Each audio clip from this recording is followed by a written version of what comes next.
two running backs in the backfield. Sabia in motion. There's the handoff up the middle to Jonas, who gets to the line, and he breaks the tackle, but brought down, and that's going to be about it. About a 3-yard gain on the carry.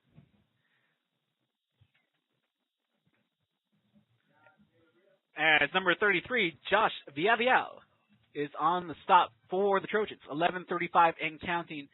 And again, guys, you have to remember, the clock is not exactly the friend of the Bulldogs here tonight. This third quarter, very dangerous as they have to go into the wind, which has negated their passing attack that we're so accustomed to seeing.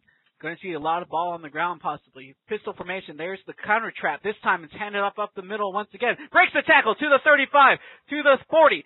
Brought down from behind at around the 46. As Gino Jonasic gets a really big carry, he's brought down by number 12, Sterling Kersey. A big run, the first sign of life shown by the running game here for the Bowie Bulldogs. Nicely done by the offensive line there. That was a nice hole they created their offensive line of Bowie. And if number 12, Sterling Kersey, had made that tackle, Gino State was going to score a touchdown. Going right up the left-hand side with Nick Harrison at that tackle position, the senior and captain doing a nice job on the block.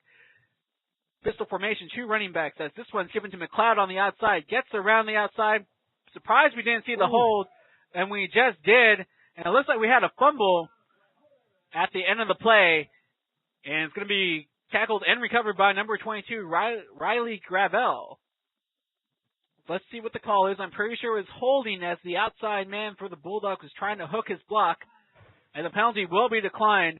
And just like that, when the momentum was working in favor of the Bulldogs, a costly turnover early on here in the third quarter of play. 10:44 left to go here in the third. And Brian, that could not have come at a worse time.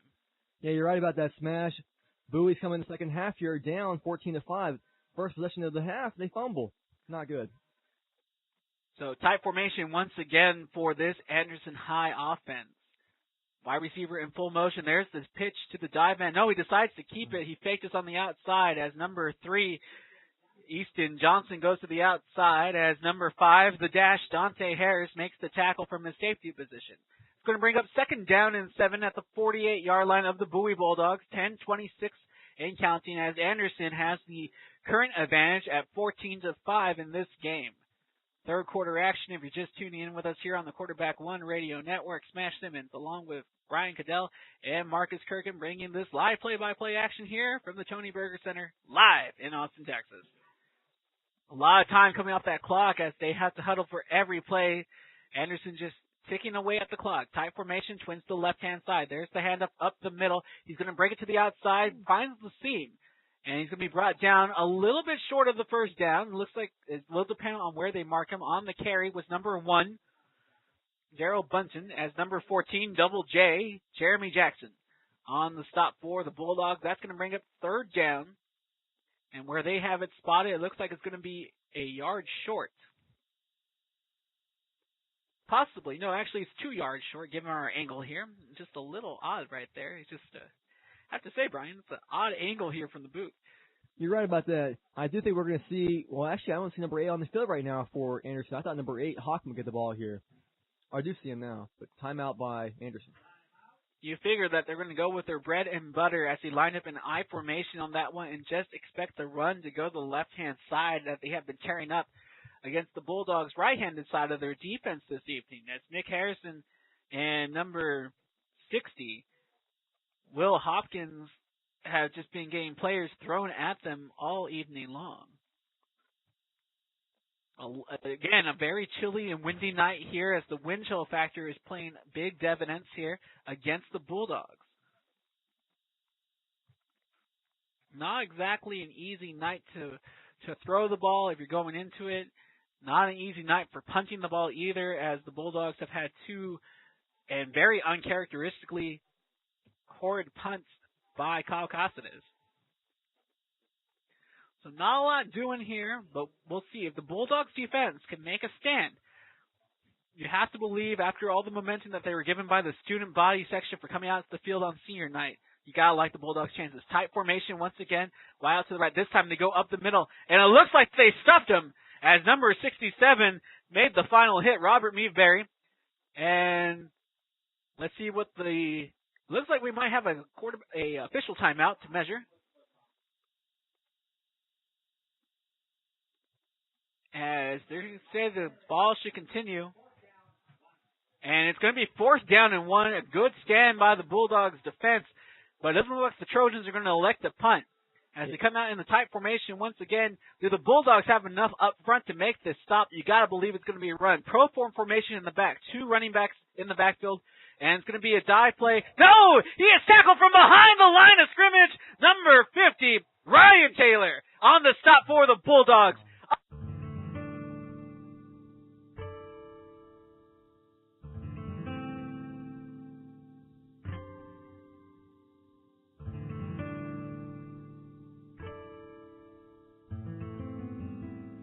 And that is the jump of life that these Bulldogs needed. Yeah, I really thought on 4th inches they were going to give the ball to number 8, Hopkins there. Instead, the quarterback kept it, and he got tackled immediately. You were thinking exactly what I was thinking. This time it's shotgun formation, handed off to Bryson Hoskins as he gets up to the right-hand side, breaks the tackle, and is brought down at the 50-yard line. If they give him the spot, it looks like it'll be a little short. He was brought down by number 24, DeJohn Houston. 8:20 remaining in this third quarter. Still a 14-5 lead for Anderson. Ball 2nd down at the 50. Anderson had to burn a timeout earlier on their last series, so they only have 2 timeouts for the rest of this game, while the Bulldogs do have all 3 of theirs thus far. Dickey in shotgun formation, McLeod in motion. There's the handoff. No, it's going to be a switcheroo. Given to Geno Jones up the middle, gets a good tackle, enough for the 1st down as he's brought down at the 42-yard line. And there's that name again, number 14, Fletcher Roberts, on the tackle for the Trojans. And he has been everywhere tonight, Caudill. Yeah, he comes from his free safety position, and he diagnoses runs and passes, mainly runs so far, and he's nice in there, makes tackles. Well, I have to say, I like this play calling. Lots of runs. This might get the defense off kilter when the Bulldogs have the wind at their back for the 4th quarter and decide to start passing the ball. Sabia in motion. This time, here's the pitch out to Jonas to the left-hand side. And there's a lot of white jerseys trying to make something out of nothing. And he just can't do it. Good pursuit by the Trojans defense. As Jonas is going to lose about 3 or 4 yards on the carry. Number 22, Riley Gravel, and number 12, Sterling Kersey, there to make the force out. They're going to let the clock keep running, though. I thought for sure he was out of bounds and the clock should stop, but 7 minutes left to go here and counting. Not good for Bowie. I'm not sure if anybody else noticed that. 6:55 and counting. Shotgun formation, twins to both sides. Dickey has a lot of time. Throws it over the middle, and it's complete to number 10, Mac McGarrah. As number 20, Matt Lenz makes the tackle. Ball's going to be spotted at the Trojan 40, 3rd down and 8. Hate to say it, a little bit of no man's land. You can expect either run or pass here. Probably pass, but against this wind, it looks like Dickey can put it where he needs to put it. Just needs to be given the chance to throw it. Let's see what they do here. Trips to the right-hand side. The slot man is McGarrah, as Hoskins is wide out right. There's the switch as the motion. And they have the pass over the middle. It's complete. He has some running room. Hoskins to the 30, 25, 20, 15. Cuts back at the 10. Breaks the tackle, 5. Touchdown for the Bulldogs, but there is a flag on the play.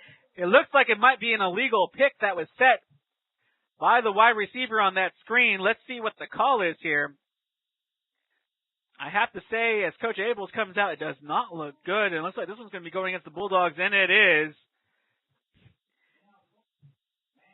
And unfortunately, it was called an ineligible man downfield. That means one of the offensive linemen got loose and was a little too far down. That will negate the touchdown, Brian Marcus. And that took out all the momentum out of that stands very quickly. That's an unfortunate call there. An ineligible man on the field. Offensive lineman got down the field too early. He was blocking a linebacker there. And I don't know if that really needed to happen there. Number 11, Hoskins, he made so many great moves after the catch. That's an unfortunate penalty. That is very unfortunate. Like you said there, Brian, Hoskins did a tremendous job after the catch, putting up some of those yaks for Robbie Dickey. Let's see if they can do it again, though. You got to believe they can do it once. They can do it again. Looks like the same exact play. Dickey back to pass, throws it over the middle to Sabia, who is hit. And there's the pass interference, and that's going to be a 15-yard penalty and an automatic First down for the Bulldogs, and just like that, that penalty is going to be on number 20, Matt Linz, as that's going to bring some life to this Bowie Bulldog offense. Sure, you would like to have the touchdown back, but the next best thing happened there, guys. Yeah, you're right about that. Number 20, Matt Linz of Anderson. I'm not sure if that ball would have been caught if he didn't. He reached around the hips of the receiver. He didn't need to do that, I don't think. That ball probably wouldn't have gone incomplete if he left him alone. Well, you wouldn't say this very often in the same sentence, but John Subia had a step on him from his tight end position, so he outran the safety. So Subia was showing some good speed, and out of desperation, like you said, grabbed him around the hips, tugged a little bit of the jersey. Referee saw it. First down for Bowie. First down from the 30-yard line. Dickey in the pistols. Hands it off to Jonas up the middle on the draw play, who has some running room. And he's brought down at around the 25, given the spot might be the 26. That should be about a 4 to 5 yard carry, as number 33, Josh Villarreal, was there on the tackle. 5:42 and counting here in the third quarter. Bowie, if they can put it in, will close this gap and get some momentum that they need, and most importantly, will have the win at their back for the fourth quarter. Shotgun formation, the dash, Dante Harris. You have to believe it's going to be a design run. Gets to the left, presenting, makes a cut. So much happening, I stumbled over my own words, folks. To the 20, past the 15, and he's brought down at around the 12. Brought down by number 59, Ruben De La Rosa. A very exciting run there. I didn't think he was going to make it, Brian, as he was able to get to the outside, and it was just over-pursued by the defense. Yeah, the Wildcat play there with Dash Harris at quarterback. We saw last game against Austin High, scored 3 touchdowns. Tonight he's had some success, but that was his best run so far. Well, Harris can do a really good job from that running quarterback position for the Bulldogs. We have seen him pass it once again.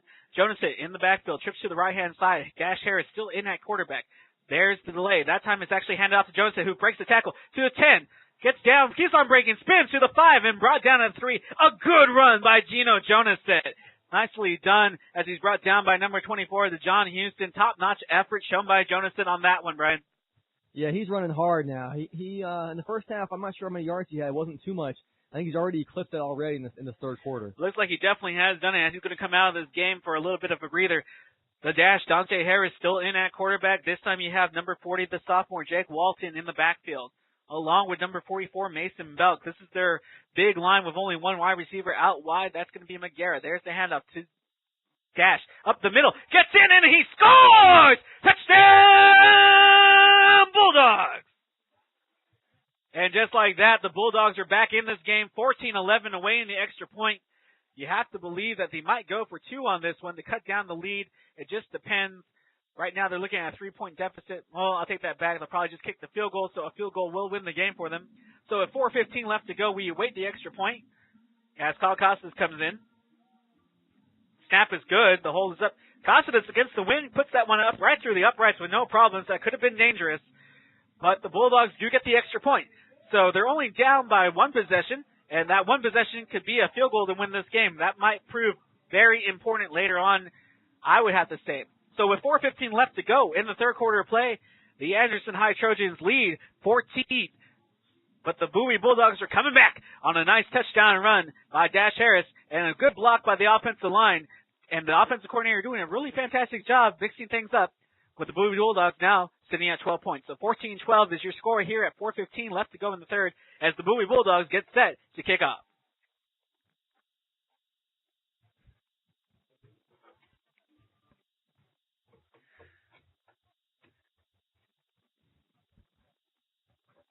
So some really exciting football here this evening.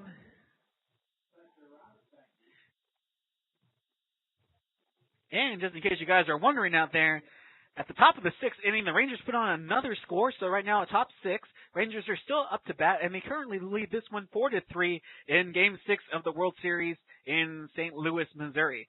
And we're really hoping that we get to see 2 victories tonight. Most importantly, the Bowie Bulldogs. And, of course, if you're like me, a childhood fan, hopefully the Texas Rangers bring home their first World Series this evening. So 14-12.